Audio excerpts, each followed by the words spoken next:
Hey, welcome back. This is Wisconsin Shoe Guy, and today we're going to talk about combination shoes, where you have a piece of leather and a piece of suede that's connected in the same shoe in order to create a pretty unique design. Now, I have 4 examples today, and they're all a little different. This is a loafer. I've got 2 split toes, and I have an Oxford split toe, which we can look at. And what's interesting about these is that the suede is connected in different ways, and kind of changes the look and feel of the shoe, which is something to consider when you're deciding on a style that you like. Now, with most split toes, you have this type of stitching here, which is connecting the suede to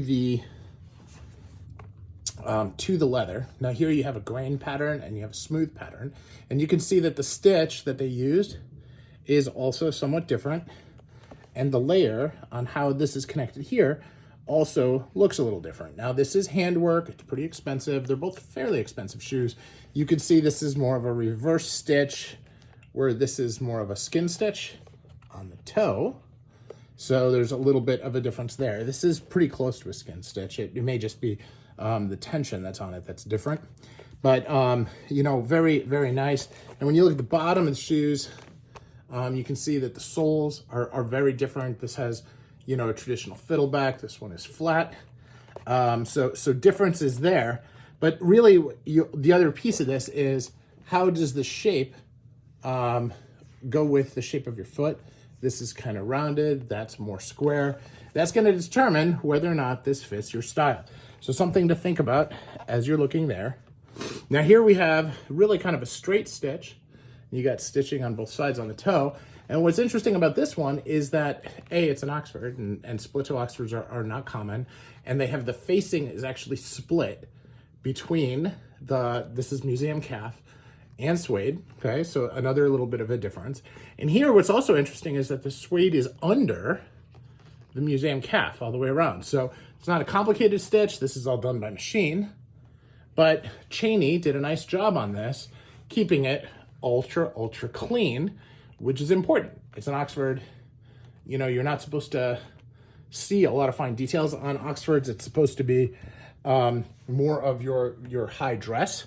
And so this has this very, very dressy, where these others are a little bit more casual, just based on the style of shoe itself.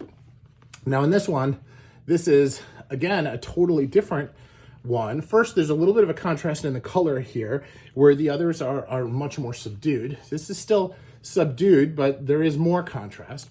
And here, the suede is actually sewn on top. So a little bit different. Now this is a butterfly loafer, again, a very different style. Fake trees. This is I use different trees in this every time I do a video, but I really think that this is J. Fitzpatrick, this is Cheney, this is October 10th, and this is Norman Villalta, and a lot of different ways of doing this. And this one has a flat sole. This one also a flat and open sole. Now things to keep in mind. Price.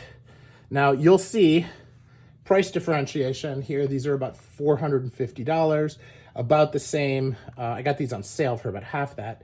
These are about $800, and these are just a little bit over $1,000. So differences based on, this is made in China, this is made in Spain, this is made in England, and these are made in Spain, but it's a US company.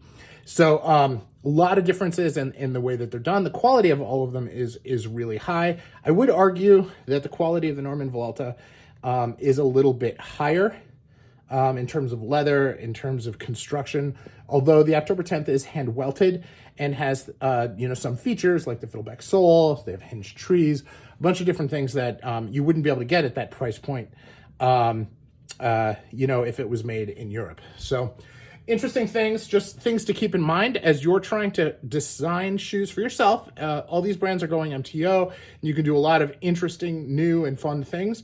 As you think about it, you have to decide what's important to you and what you're excited about as you order a custom pair of shoes. And here are some examples of things that you can consider. Thanks for watching.